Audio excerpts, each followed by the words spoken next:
में ऊष्मीय प्रसार मैंने पहले दिन बताया था तुम्हें कि जो हमारे ठोस होते हैं वो गर्म करने पर क्या होते हैं, फैलते हैं, और ठंडा करने पर सिकुड़ते हैं। ठीक है, तो तीन प्रकार का जो प्रसार होता है वो कैसा होता है, एक तो रेखीय प्रसार होता है, एक क्षेत्रीय प्रसार होता है और एक आयतन प्रसार।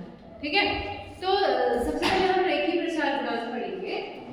तो पहला है आपका रेखीय प्रसार गुणांक, इसको हम अल्फा से डिनोट करते हैं।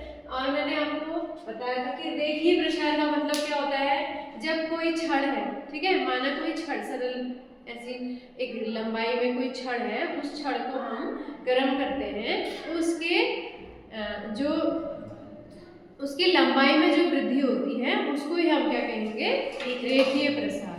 ठीक है, तो रेखीय प्रसार गुणांक अल्फा से डिनोट करते हैं हम।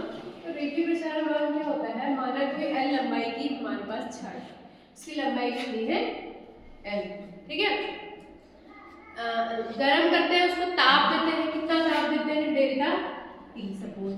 ठीक है, डेल्टा टी ताप देते हैं तो उसकी लंबाई कितनी हो जाती है, एल प्लस डेल्टा एल बढ़ जाती है ना।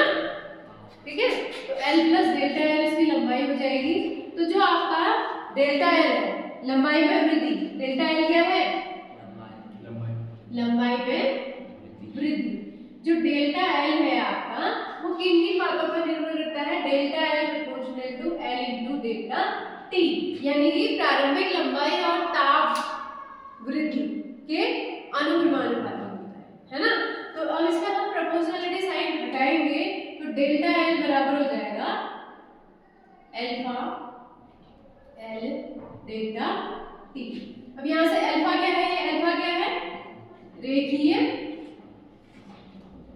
प्रसार गुणांक। अल्फा क्या है, रेखीय प्रसार गुणांक। अब देखो ये अल्फा है, ये प्रोपोर्शनलिटी साइन और अल्फा में डिफरेंस देखना। ठीक है, ये प्रोपोर्शनलिटी साइन है, ये प्रोपोर्शनलिटी साइन हटा के हमने जो कांस्टेंट लिया है इसको हम अल्फा बोलते हैं, यही रेखीय प्रसार गुणांक है। ठीक है, और अल्फा को रेखीय प्रसार गुणांक कहेंगे तो यहाँ से अल्फा इक्वल्स टू कितना आ गया बताओ, alpha equals to delta L upon L into delta T.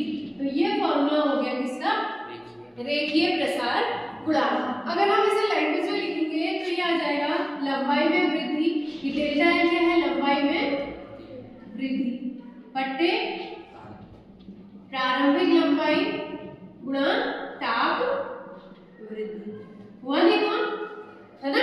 तो रेखीय प्रसार गुणांक इक्वल्स टू क्या होता है, लंबाई में वृद्धि अपॉन प्रारंभिक लंबाई इनटू ताप वृद्धि। ठीक है, अब देखो हम इसकी डेफिनेशन निकाल लेंगे। हम अगर यदि डेल्टा टी इक्वल्स टू 1 लिखते हैं, ठीक है, 1 डिग्री सेल्सियस लिखते हैं, तो क्या हो जाएगा, alpha equals to delta L upon L हो जाएगा ना, डेल्टा एल अपॉन एल।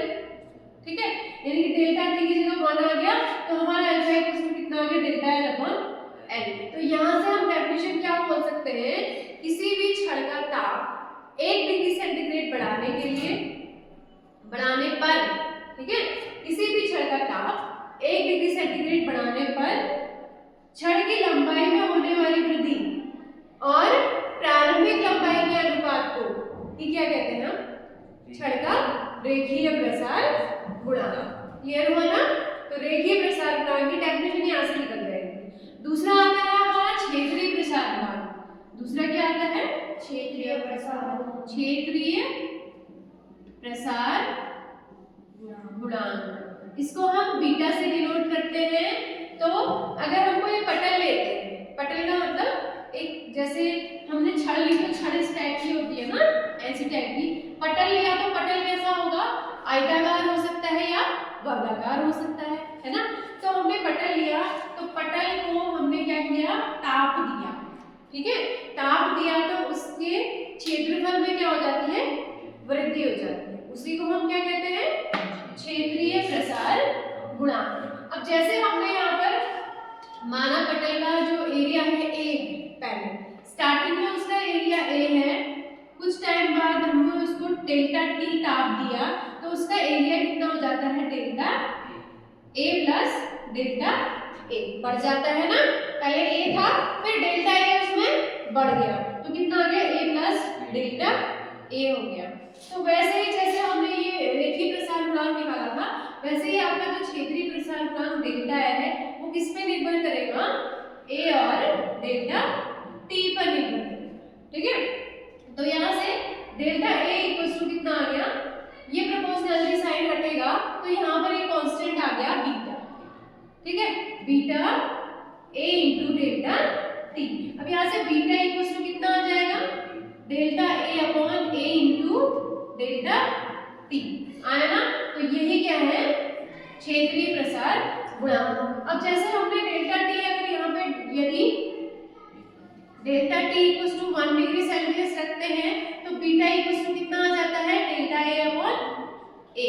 यानी कि किसी भी पटल का ताप 1 डिग्री सेंटीग्रेड बढ़ाने पर उस पटल के क्षेत्रफल में होने वाली वृद्धि और प्रारंभिक क्षेत्रफल के अनुपात को ही हम क्या कहेंगे, क्षेत्रीय प्रसार गुणांक। ऐसे ही तीसरा आता है आयतन प्रसार गुणांक। आयतन प्रसार गुणांक, इसको हम गामा से डिनोट करते हैं, इसको हम बीटा से, इसको अल्फा से। तो आयतन प्रसार गुणांक गामा। आयतन प्रसार, आयतन किसका होता है, जिसमें लंबाई चौड़ाई ऊंचाई होगी, है ना। यानी कि हमने एक घन ले लिया, ठीक है, कोई घन ले लिया, माना उसका जो आयतन है वो पहले v था, ठीक है, और डेल्टा टी ताप के बाद उसका आयतन कितना हो गया, डेल्टा v हो गया, v plus delta v, sorry v plus delta v हो गया।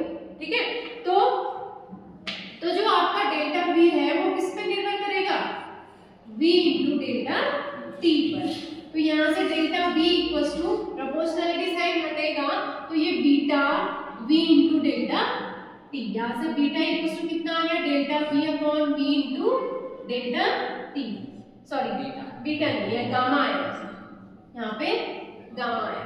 ठीक है, तो gamma equals to delta v upon v into delta t, ये आपका क्या आ गया, आयतन प्रसार गुणांक। अब इसकी डेफिनेशन निकालने के लिए हम यदि delta t equals to 1 degree Celsius लिखते हैं तो यहाँ पे आपका गामा इक्वल्स टू कितना आ जाएगा, डेल्टा v अपॉन v होगा। तो यानी कि जो आपका आयतन प्रसार गुणांक है वो क्या होता है, किसी भी घन का ताप 1 डिग्री सेल्सियस बढ़ाने पर उस घन के आयतन में होने वाली वृद्धि और प्रारंभिक आयतन के अनुपात को ही हम क्या कहते हैं, आयतन प्रसार गुणांक। ठीक है, तो ये आ गया रेखीय प्रसार गुणांक, क्षेत्रीय प्रसार गुणांक और आयतन प्रसार गुणांक। क्लियर हुआ ना।